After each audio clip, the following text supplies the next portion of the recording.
1 Samuel, capítulos 11 e 12. Cerca de um mês depois, Naás, rei de Amon, avançou com seu exército contra a cidade de Jabes de Gileade. Mas os habitantes de Jabes clamaram: "Façam tratado conosco e o serviremos." Então Naás disse: "Está bem, mas só com uma condição. Arrancarei o olho direito de cada um de vocês como humilhação para todo Israel." As autoridades de Jabes pediram: "Dê-nos 7 dias para que enviemos mensageiros a todo Israel. Se ninguém vier nos salvar, nós nos entregaremos ao rei." Os mensageiros chegaram a Gibeá, a cidade onde Saul morava, e relataram ao povo a difícil situação em Jabes de Gileade. Todos choraram em alta voz. Quando Saul voltou à cidade trazendo seus bois do campo, perguntou: "O que está acontecendo? Por que todos estão chorando?" Então contaram-lhe sobre a mensagem de Jabes. O Espírito de Deus veio poderosamente sobre Saul e ele se enfureceu. Pegou 2 bois, cortou-os em pedaços e enviou mensageiros para levá-los a todo Israel com o seguinte aviso: "Isto é o que acontecerá aos bois de quem se recusar a seguir Saul e Samuel na batalha." E o terror do Senhor caiu sobre o povo, de modo que todos saíram para guerrear como um só homem. Quando Saul os reuniu em Bezeque, viu que havia 300.000 homens em Israel e 30.000 homens em Judá. Então Saul enviou os mensageiros de volta a Jabes de Gileade com o seguinte aviso: "Salvaremos vocês amanhã antes do meio-dia." Quando os habitantes de Jabes receberam a mensagem, houve grande alegria em toda a cidade. Então os homens de Jabes disseram a seus inimigos: "Amanhã nos entregaremos a vocês e poderão fazer conosco o que desejarem." No dia seguinte, porém, antes do amanhecer, Saul chegou com seu exército dividido em 3 destacamentos. Atacou os amonitas de surpresa e na hora mais quente do dia já os tinha derrotado completamente. O restante do exército amonita se dispersou de tal modo que não ficaram 2 soldados juntos. Então o povo disse a Samuel: "Onde estão aqueles que perguntaram por que Saul deveria nos governar? Tragam esses homens aqui e os mataremos." Saul, porém, respondeu: "Ninguém será morto hoje, pois nesse dia o Senhor livrou Israel." Então Samuel disse ao povo: "Venham, vamos todos a Gilgal renovar o compromisso no reino." Então todos foram a Gilgal e numa cerimônia solene diante do Senhor, proclamaram Saul como rei. Depois trouxeram ao Senhor ofertas de paz e Saul e todos os israelitas muito se alegraram. Então Samuel falou a todo Israel: "Fiz o que pediram e lhes dei um rei, agora ele é seu líder.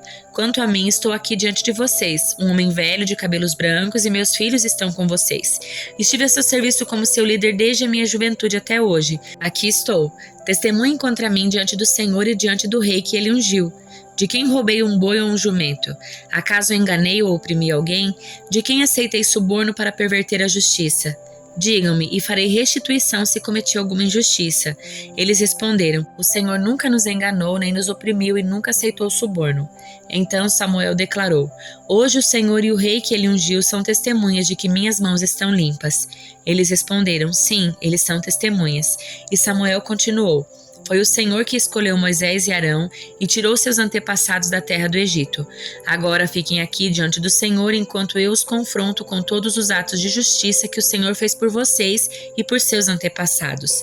Quando Israel estava no Egito, seus antepassados clamaram ao Senhor e ele enviou Moisés e Arão para tirá-los de lá e trazê-los de volta a esta terra. Mas o povo logo se esqueceu do Senhor, seu Deus, por isso ele os entregou a Sísera, comandante do exército de Azor, e também aos filisteus e ao rei de Moabe que lutaram contra eles.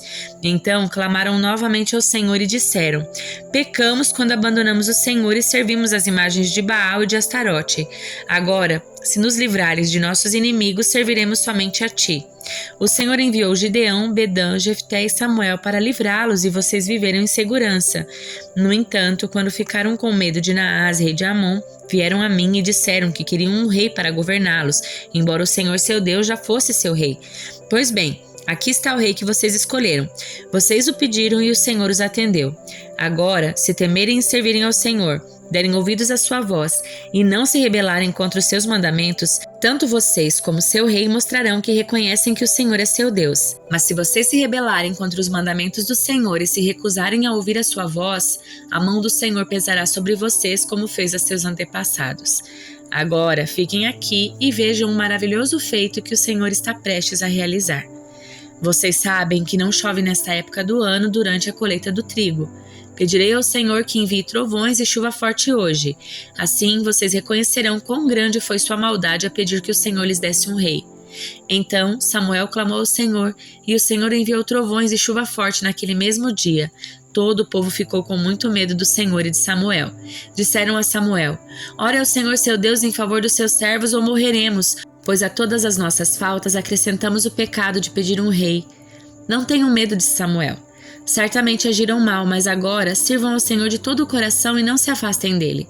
Não se desviem dele para adorar deuses sem valor que não podem ajudar ou livrar vocês. Eles são completamente inúteis. O Senhor não abandonará seu povo, pois isso traria desonra para seu grande nome. Pois agradou o Senhor fazer de vocês seu próprio povo. Quanto a mim, certamente não pecarei contra o Senhor, deixando de orar por vocês. Continuarei a lhes ensinar o que é bom e correto. Temam o Senhor e sirvam a Ele fielmente de todo o coração. Pensem em todas as coisas maravilhosas que Ele fez por vocês. Mas se continuarem a pecar, vocês e seu rei serão destruídos.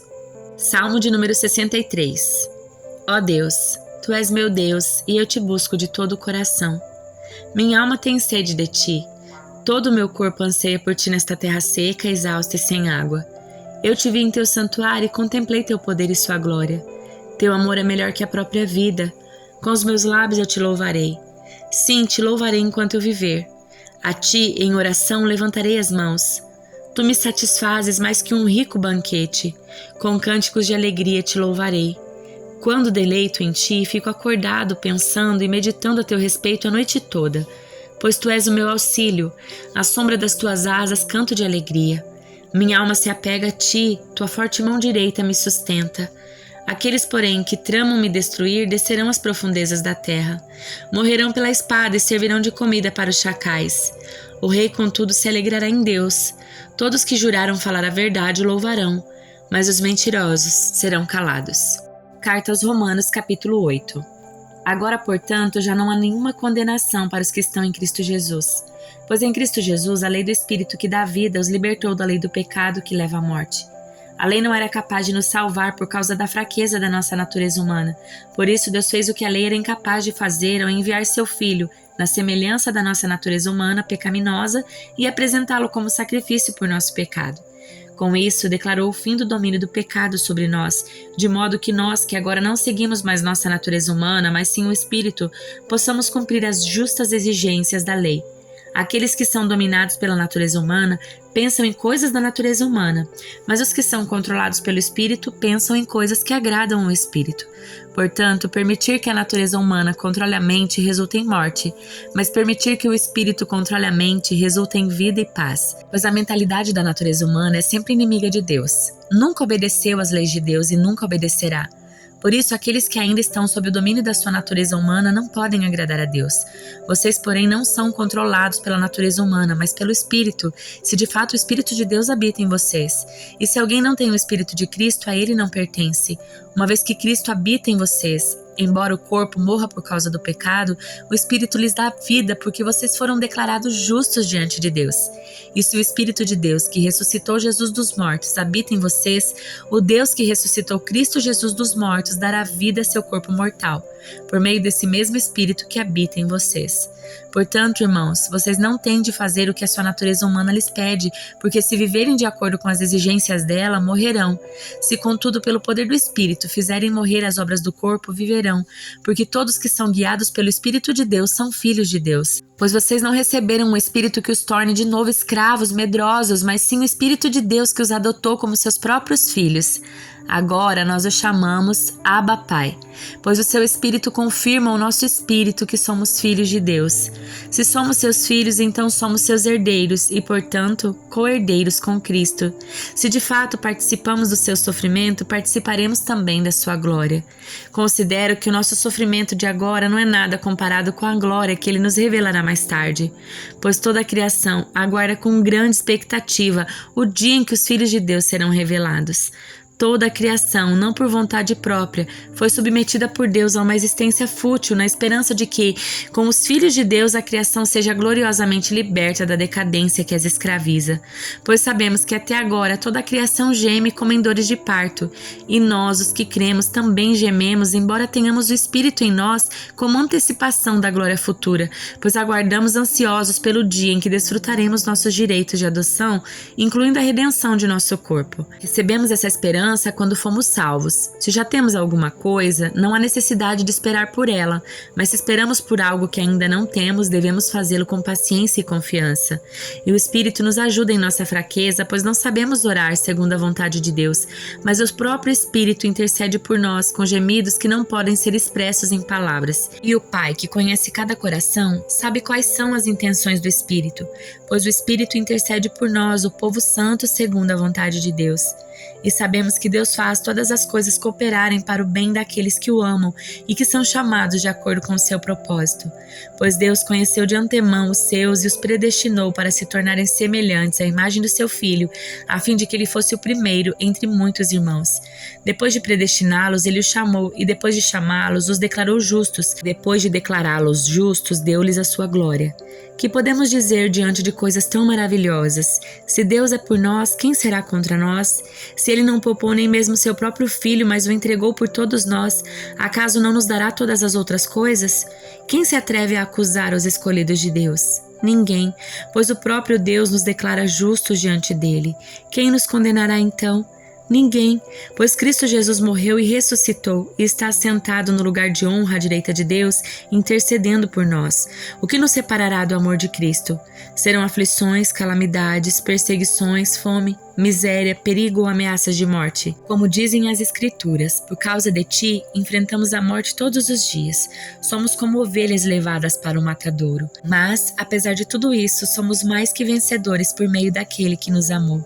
E estou convencido de que nem morte, nem vida, nem anjos, nem demônios, nem o que existe hoje, nem o que virá do futuro, nem poderes, nem altura, nem profundidade, nada em toda a criação jamais poderá nos separar do amor de Deus revelado em Cristo Jesus, o nosso Senhor.